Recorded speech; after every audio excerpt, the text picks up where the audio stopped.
Kyle Larson is the 2021 NASCAR Cup Series champion and the winner of the Nashville Superspeedway event, Ally 400.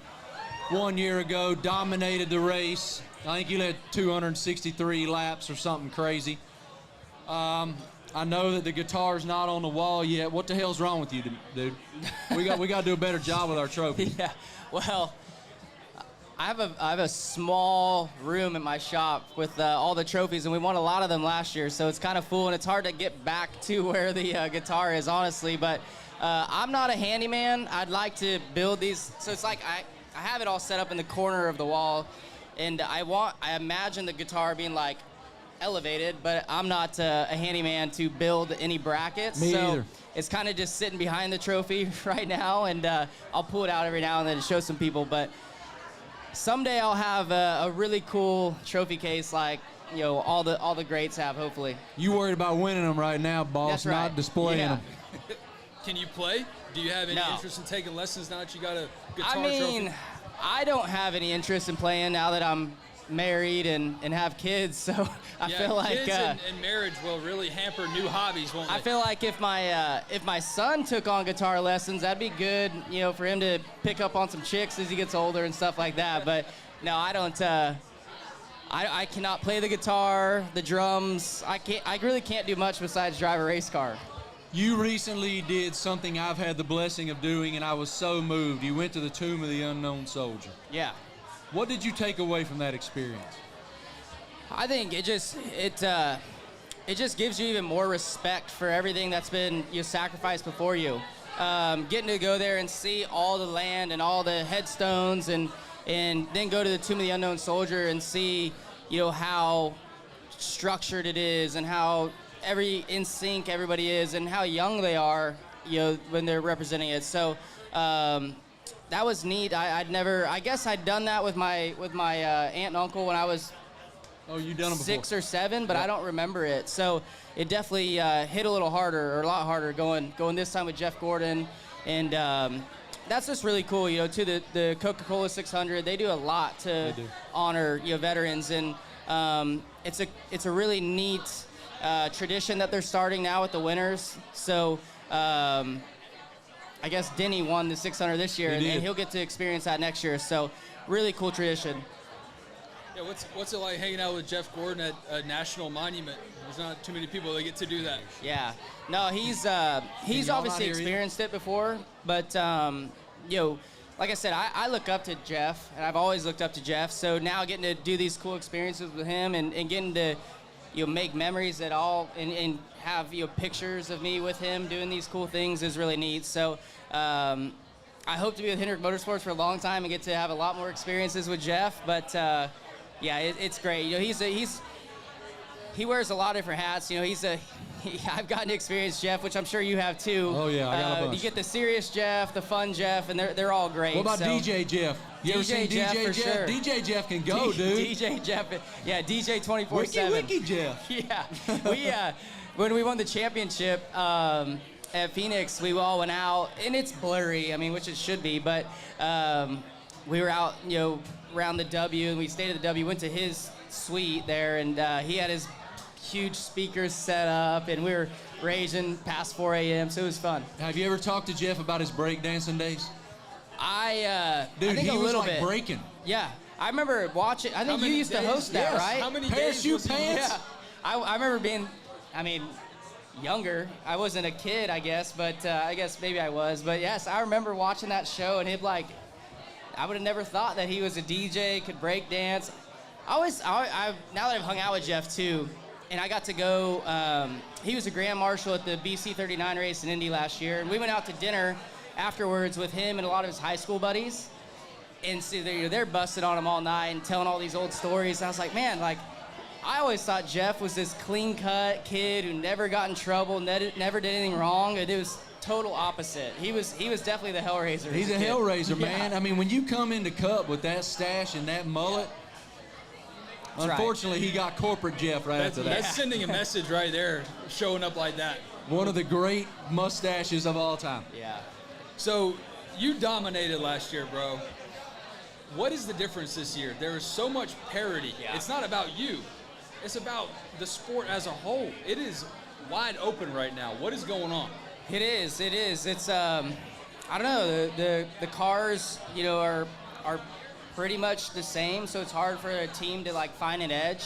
And two, there's just like the pit stops and stuff. There's a lot more mistakes, I think, with the single lug nut. So it's just nobody's really consistent this year. I mean, you have guys that are a little bit more consistent than other guys, but for the most part, it's hard for anybody to find like a smooth, month. So it's been tough, but I feel like, and I'm sure a lot of drivers feel the same way, but I feel like we're really close to being where we were last year and, winning a bunch of stages, winning races and stuff. But we just got to keep working hard, and we'll get there. So we're looking at the back half of the season now. What is the key, even with all those changes? It's crunch time right now. You have this home stretch. What's the most important thing to do right on the back end of the schedule? Yeah, I mean, I think, I don't know, but somehow, and we're all trying to find it, but it's that consistency. If we could just find some consistency and put together a couple months of good runs, I mean, we're right there in the point lead. We're probably winning a couple races. We've had shots to win, and honestly, the last two shots I've had to win were from crazy races the first half. So me hitting the wall or spinning out, doing stupid stuff. So if we could just find some consistency and not make mistakes, I think that's the most important thing. So it's an interesting moment in the sport. There's a lot of new.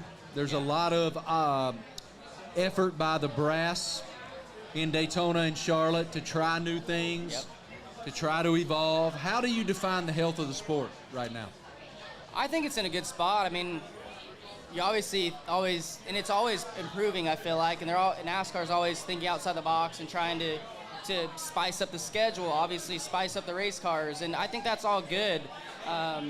So I think it's in a good spot. I think all the drivers are young and fiery, and it's not as corporate, I would say, as it once Amen. was. So I think that's a really good thing for the sport, and you got team owners like Justin Marks and Trackhouse coming in and shaking things up, and it's all exciting stuff.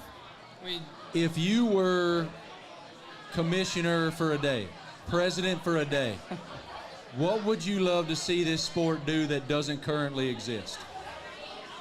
Maybe a racetrack, maybe a format. Yeah, I don't know. It's a hard question, I know. It is a hard question because I think you can answer that so many different ways and probably have a few different answers within one answer. But I think the simplest thing for me is I think there's the marquee events that should be long. The Daytona 500, Coke 600, Southern 500. But I feel like the rest of them need to be at least an hour to an hour and a half shorter. I just feel like it's hard for any of us to sit down and really watch a 4-hour race, a 4-hour event of any sort. So if we could just make it shorter, I think that would, and who knows, it could go the opposite way with fan interaction and stuff, but I think that would be a good place to be. Daytona, Talladega, Darlington, Charlotte, and one Bristol. Yeah. One Bristol should be 500 laps. Yep. Every other race should be 300 miles. Either. That's all. Yeah, I agree. We're a unified front on that. I think the Xfinity Series length of races are perfect. Correct. You can make one mistake and have enough time to get back to the front. Where Cup, you can make 3 or 4 mistakes in the first half and still you're not out of it. So, I think it needs to be shorter. So, schedule could be a little shorter too, and just go to each track once.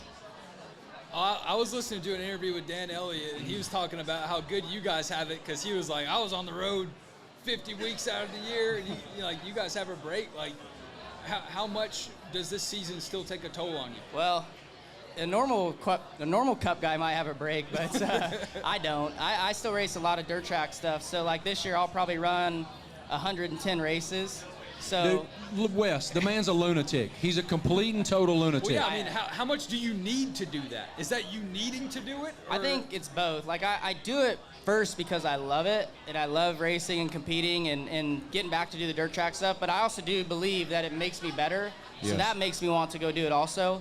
But I'm not gonna lie, it's been getting tiring, I think, as now my kids have gotten older and they're wanting to go do things, play sports or get involved in other things. Like now I'm now I'm really missing out on stuff. So it's making me think about changing my lifestyle a little bit going forward. But I love it. So, and it does make me better. What is the most useful thing you've learned from the most unlikely race, if that makes sense?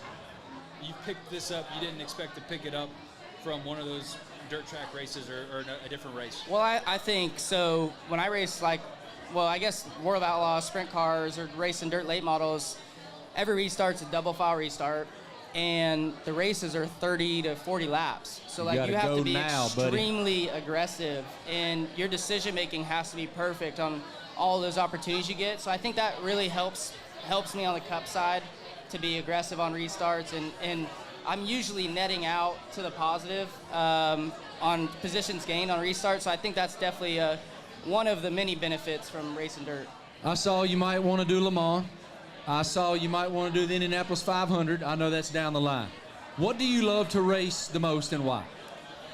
I get this question a lot, and it's hard to answer it, fully honestly, but I'll start by saying I love racing everything. Everything that I race, I really enjoy. But there's something about a 950 horsepower. Bet my farm on it, son. 950 horsepower winged 410 sprint car that weighs 1,400 pounds. They're wild. So that's it's hard. It's hard for anything to top that. It was also an amazing refuge for you, which I thought was the coolest thing ever. Look, we appreciate you, brother. Thank you so much for being here. Thank you for your spirit and your talent and sharing it with us and your friendship. I wanted to get into golf a little bit. Yeah. Who's the best golfer in Cup? Denny? So it was Denny, but right now it's Stenhouse. Yeah. Ricky's good, isn't he? Ricky, we played yesterday, and he was like 2 over. He had an eagle, a few birdies. Play here, Troubadour? Where'd y'all play? No, we had a golf guys event in Catawba, North Carolina, like Hickory, North Carolina. Y'all are doing it right, man. Yeah. I got to get in on that somehow. Daniel Hemrick actually won the tournament yesterday. He had 3 birdies in a row. He's good too? No. Was it just?